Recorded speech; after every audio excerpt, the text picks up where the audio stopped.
Assalamualaikum warahmatullahi wabarakatuh.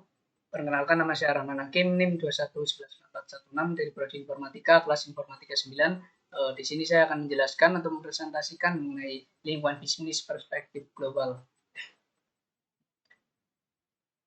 Di sini akan menjelaskan terlebih dahulu mengenai pengertian dari lingkungan bisnis. Lingkungan bisnis adalah keseluruhan atau unsur elemen yang dapat mempengaruhi perilaku dan kinerja organisasi untuk menciptakan pendapatan atau keuntungan. Inti etika bisnis merupakan ajaran dalam membedakan antara benar dan salah dalam memberikan bekal kepada setiap pimpinan perusahaan ketika mempertimbangkan pengambilan keputusan strategis terkait dengan masalah moral yang kompleks. Perspektif pada lingkungan bisnis. Yang pertama ada organisasi bisnis lingkungan luar. Yang kedua ada organisasi bisnis lingkungan dalam. Kemudian yang ketiga ada konteks global bisnis. Organisasi bisnis lingkungan luar. Untuk organisasi bisnis lingkungan luar mencakup yang pertama ada lingkungan umum dan kontekstual. Lingkungan umum dan kontekstual meliputi lingkungan politik, lingkungan ekonomi, sosial budaya dan demokratis, lingkungan teknologi, hukum, etis, dan ekologis. Yang kedua ada lingkungan langsung atau operasional. Lingkungan langsung dan atau operasional meliputi yang pertama ada sumber daya dan pasar sumber daya.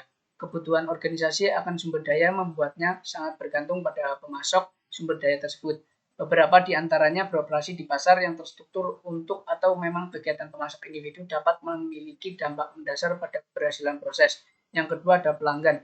Pelanggan sangat penting bagi semua organisasi dan kemampuan untuk mengidentifikasi dan memenuhi kebutuhan konsumen dipandang sebagai salah satu kunci kelangsungan hidup dan kemakmuran organisasi.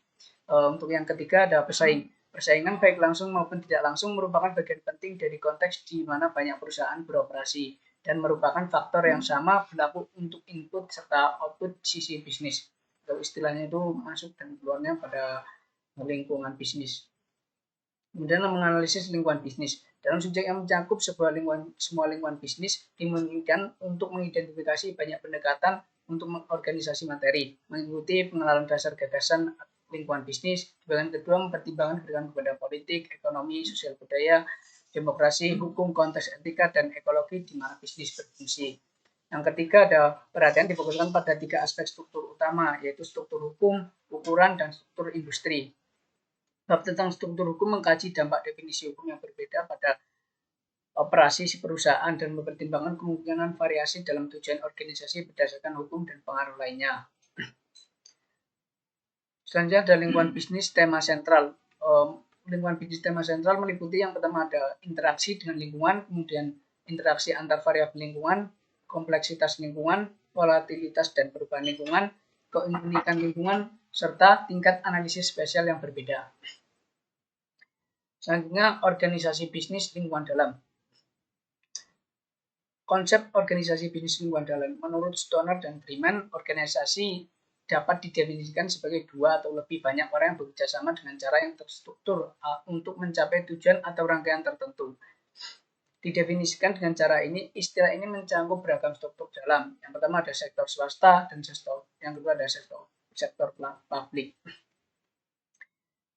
Dalam lingkungan bisnis perspektif dalam itu sifat serta teori pada organisasi dan manajemen bisnisnya ada 3. Yang pertama ada pendekatan klasik, pendekatan hubungan manusia, pendekatan sistem. Untuk pendekatan klasik itu teori klasik organisasi dan manajemen sebagian besar berasal dari paruh pertama abad ke-20 yang dikait-kaitkan dengan karya-karya penulis seperti Taylor, Fayol, Ulrich, dan Brecht. Kemudian yang kedua ada pendekatan hubungan manusia. Pendekatan hubungan manusia untuk manajemen menekankan pentingnya orang dalam situasi kerja dan pengaruh faktor sosial dan psikologis dalam membentuk perilaku organisasi. Yang ketiga ada pendekatan sistem. Untuk pendekatan sistem ini, organisasi termasuk yang terlibat dalam bisnis adalah sistem terbuka, berinteraksi dengan lingkungan mereka saat mereka mengubah input menjadi output atau mengubah masukan menjadi keluaran, masukan termasuk orang, keuangan, bahan, dan informasi yang disediakan oleh lingkungan di mana organisasi ada dan beroperasi. Kemudian konsep struktur organisasi bisnis lingkungan dalam. Yang pertama ada mencapai efisiensi dalam memanfaatkan sumber daya. Kemudian memberikan kesempatan untuk memantau kinerja organisasi. Yang ketiga memastikan akuntabilitas individu. Yang keempat menjamin koordinasi antara bagian-bagian yang berbeda dari perusahaan. Yang kelima menyediakan sarana komunikasi organisasi yang efisien dan efektif. Yang keenam menciptakan kepuasan kerja termasuk peluang untuk maju. Dan selanjutnya ada konteks global bisnis. Kok mengenai konteks global bisnis ini, bisnis dari semua ukuran beroperasi di pasar internasional. Produk dijual lintas batas sumber daya yang digunakan dalam produksi dapat berasal dari mana saja. Di dalam dunia, komunikasi terjadi seketika dan pasar keuangan adalah terkait erat, seperti yang ditunjukkan oleh peristiwa seputar Brexit. Individu bisnis beroperasi lintas batas dalam berbagai cara. Mereka dapat melakukan ini secara langsung, melalui pembentukan aliansi strategis, atau melalui merger dan pengambilan alihan. Jelas bahwa bisnis perlu menyadari global konteks besar pasar. Globalisasi dan bisnis. Globalisasi dan bisnis terdapat meliputi empat ya. Yang pertama ada pasar. Globalisasi berarti bahwa perusahaan untuk pasar ini, globalisasi berarti bahwa perusahaan dihadapkan pada pasar yang lebih besar untuk produk mereka. Kemudian yang kedua ada pasar tenaga kerja. Diperkirakan bahwa integrasi global pasar negara berkembang telah menggandakan pasokan tenaga kerja untuk produksi barang global. Kemudian pasar keuangan. Untuk pasar keuangan, bisnis perlu meningkatkan modal untuk dapat berproduksi, berdagang, dan berinvestasi. Meskipun banyak dari ini terjadi di dalam negeri, semacam bank beroperasi secara internasional dan bisnis terekspos kepada kekuatan global.